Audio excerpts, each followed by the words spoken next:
Well, hello everybody, and welcome to the first vinyl shootout of 2025.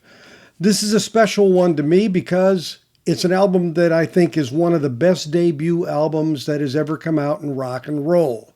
It's a band I saw live, and I also realize they had a really different sound.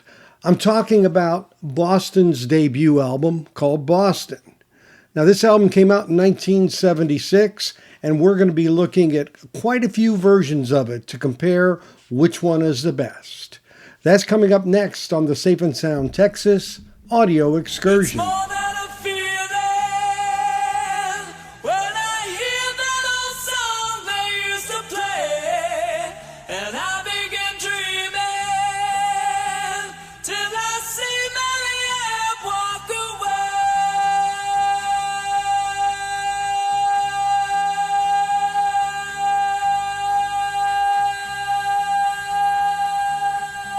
So for me, this was a very interesting one to do. This is an album that I've liked since day one, with the big top 40 hit More Than a Feeling being the first track and making the grade in terms of the hit charts and just being all over radio. And the sound of Boston was just so different. But the band was different in a lot of other ways as well. As a matter of fact, I was looking up thinking this has got to be one of the very top debut albums out there. And so I went to a site called Classic Rock and Culture, and they had a list of the top 40 albums that were debut albums. And I'll be damned, Boston wasn't one of them. Now, they did consider Boston one of the top bands, number 60, and they wrote that Boston began their career with 4 straight platinum or multi-platinum albums, but it took them almost 18 years to release them all. And twice over that time, Boston took 8 years between studio projects. You see, Tom Scholz was a bit of a perfectionist and an MIT grad, and he always had a different way of doing things. But what they lacked in productivity, they more than made up for in the power of Tom Scholz's guitar work and Brad Delp's voice. And the sales were great. The first album sold well over 10 million albums in the US alone. So they definitely were a powerhouse in 1976. And frankly, I don't understand how their debut album isn't in a top list of debut albums. It doesn't fathom to me, because the list was based on things that made the best first impressions. And to me, the sound of Boston was so different that the impression never left me. Now, ironically, in 1978, after I had moved to Denver, Colorado, I saw Boston in concert, and I looked forward to that tremendously. But unfortunately, they were off. Things just didn't sound right. They played More Than a Feeling at about 3/4 speed almost, and it's already not a fast song. So all I can remember is leaving with some pretty profound disappointment, unfortunately, and never went to see them again. But certainly their record spoke for the talent. And so this shootout is actually intense in that it has quite a few LPs involved, and I've even brought in 2 CDs into this as well, just for good measure. So what we have here in terms of the different LPs is we have an original epic Wally, signed by Wally Tragot as the mastering engineer, released in 1976, and those were in fact the first issues. So the first ones had the prefix of PE, and they had the X698 for the retail in the spine. But then when it was reissued, the price was taken off, and they became a JE with the same catalog number. So it's one of the easy ways to know whether you have an original is whether or not it has the JE or the PE, which was the original. Now, I also have a USOG that's a PE, but it was in fact cut by Alan Zentz. And all I'll say as a teaser is it's very different than the Wally.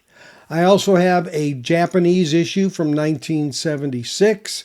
I have the CBS Half Speed Mastered in 1980. And I have the Friday Music, which Kevin Gray did in 2010. And then on the CD side, I have a US original CD, and I have the 24K Gold CD Super Bit Mastering that was put out in 1993. And so that's the mix. So my buddy Brad and I went through and did a lot of shootouts on the last Friday of 2024, and this was one as well.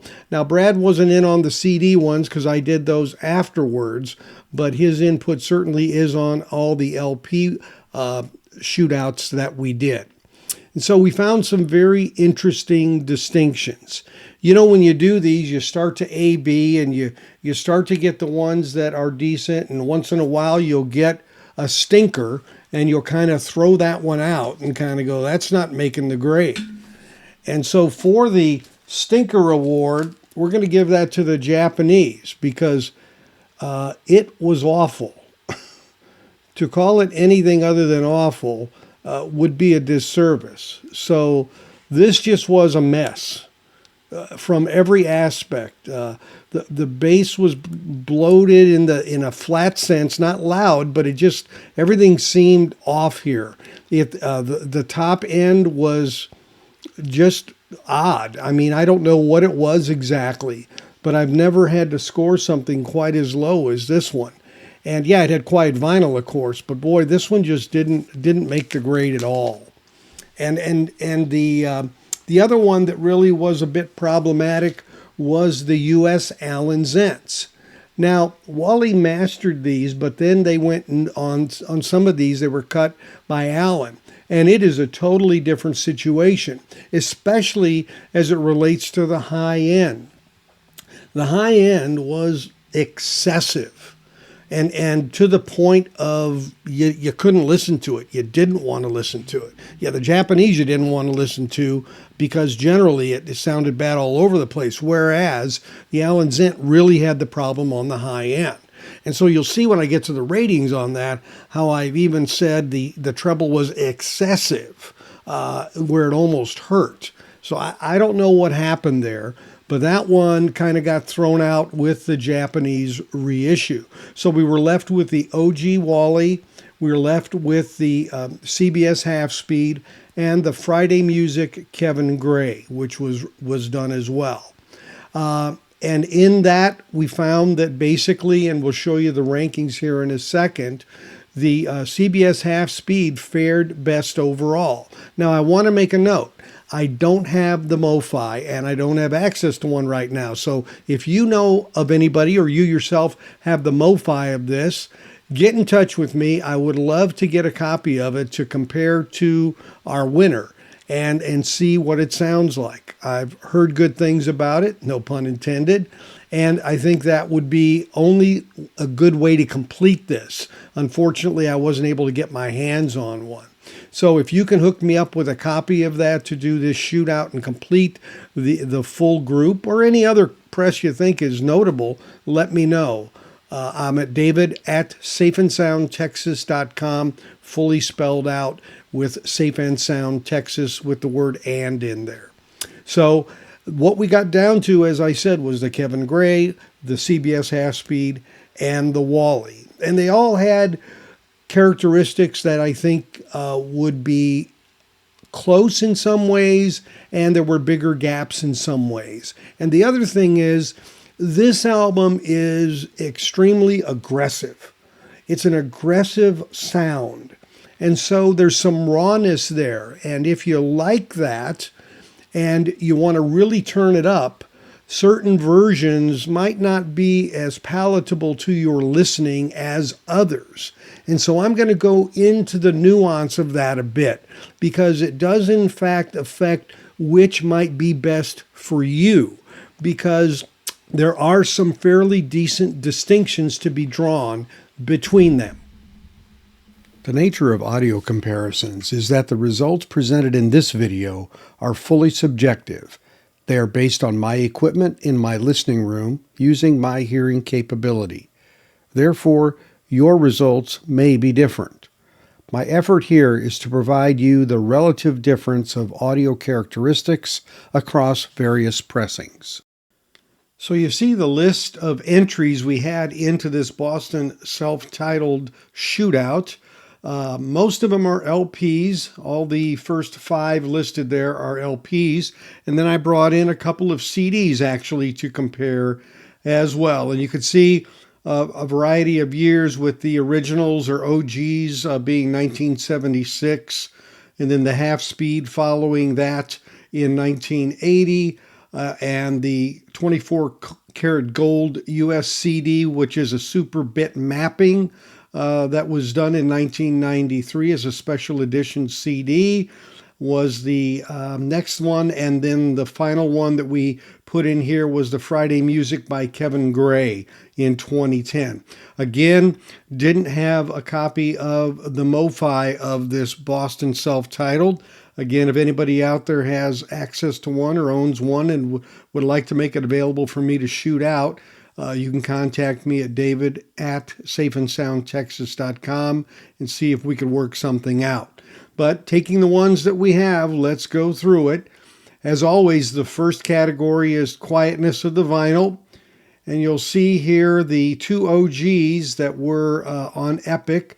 They were mastered by Wally Tragot, which is the primary one that is out there.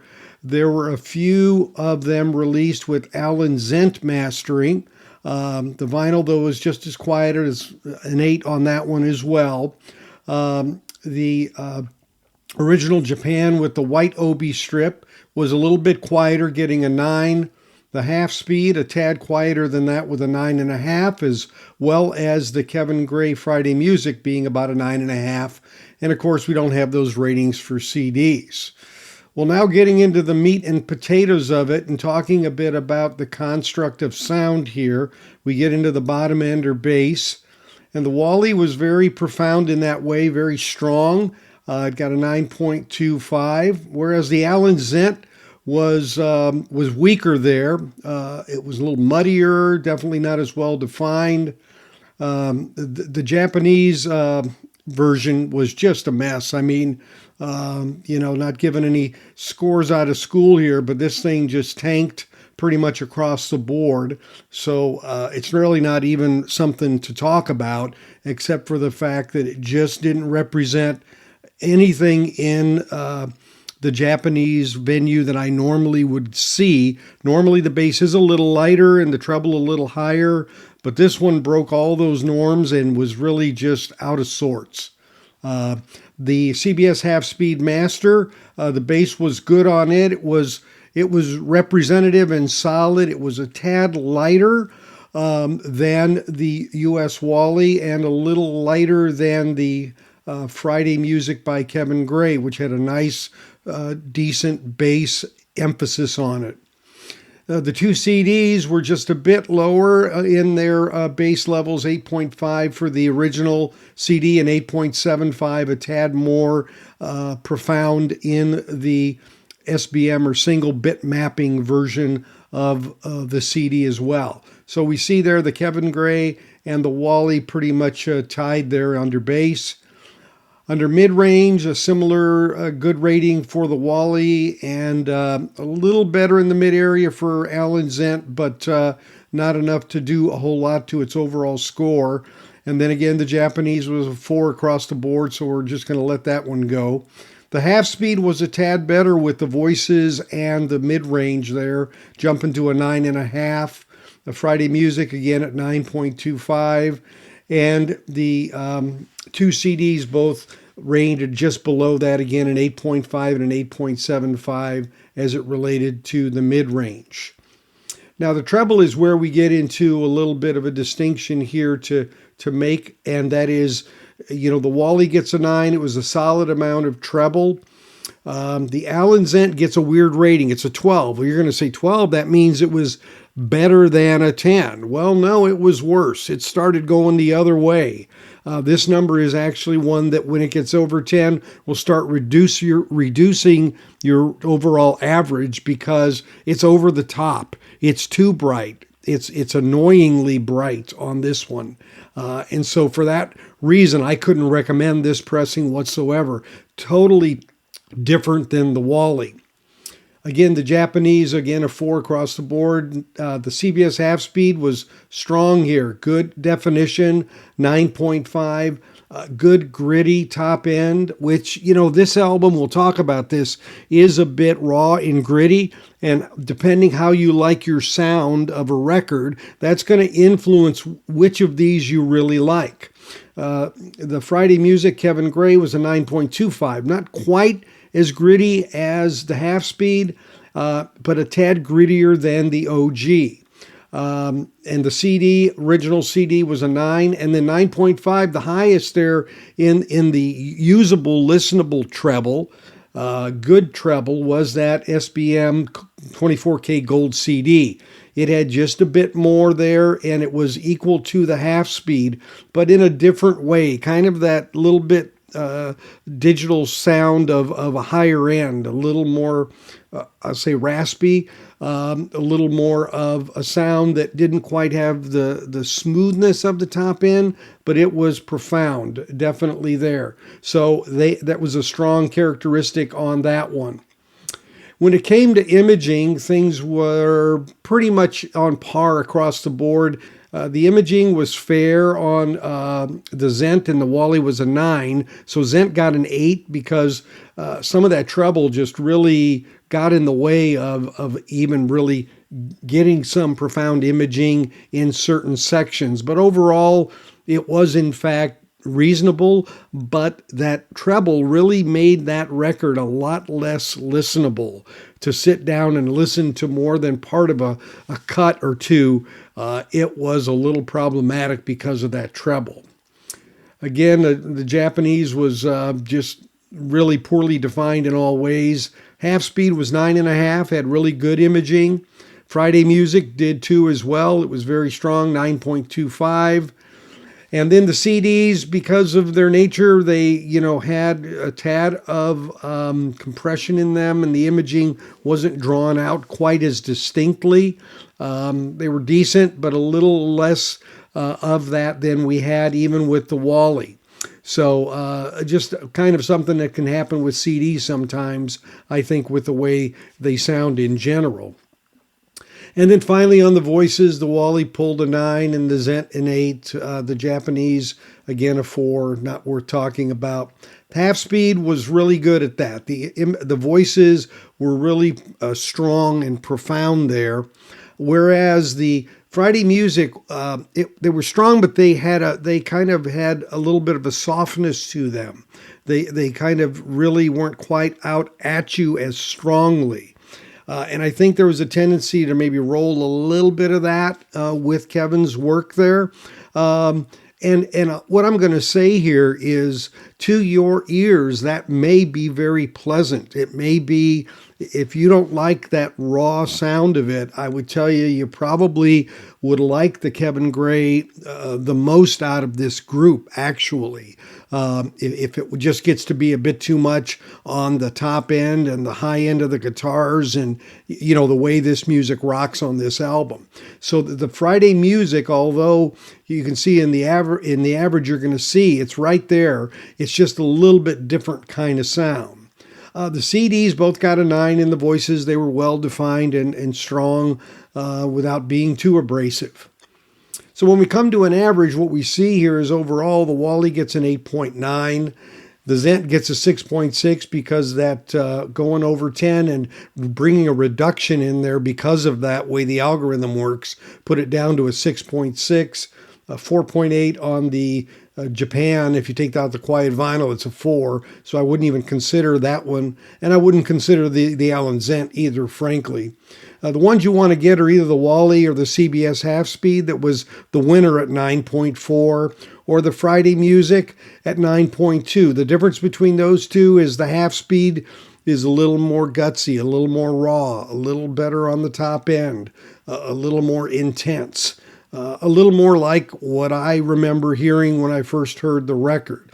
But the Kevin Gray is very nice, very listenable, It's kind of like if I want to rock out and listen to it, I'll pull the half speed. And if I want to maybe listen to it and have it in the background a bit or whatever, I might just put on the Kevin Gray because it just has a little more of that texture and meatiness to it without losing a lot, but just a little bit to where you can tell the distinction.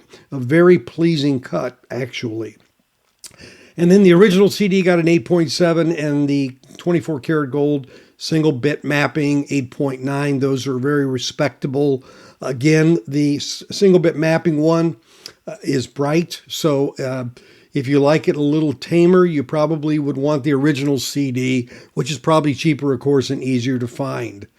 And then we see the ratings on the right. If you take out the element of quietness, what happens to it in terms of the ratings. So clearly, two real close ones, the Half Speed Master and the Kevin Gray, with a little bit difference in characteristics. Again, the Half Speed Master being a little more raw and like that original Boston kind of sound coming at you. A little bit tamer with the Kevin Gray, just slightly enough to take off a little bit of that edge, which was really great. And then, of course, the Wally's a tried and true one to get as well. And again, the Wally's probably the cheapest to find out there behind the Half Speed and the Kevin Gray. So there you have it, the Boston self-titled Shootout. This year I'm going to try to include CDs when I have them with my vinyl shootouts, just to add additional perspective and to bring digital to the table for 2025. Now, coming up soon, we've already done some shootouts that I've got to make videos for, like Wish You Were Here by Pink Floyd, Led Zeppelin 3, Heart's Dreamboat Annie, and Elton John's Goodbye Yellow Brick Road. And of course, we'll be doing the new 45 RPM Atlantic series from Analog Productions of Yes, Fragile. Looking forward to bringing those to you here on the Safe and Sound Texas Audio Excursion. Take care, everybody. And I begin dreaming till I see Marianne walk away. I see my Marianne walking away.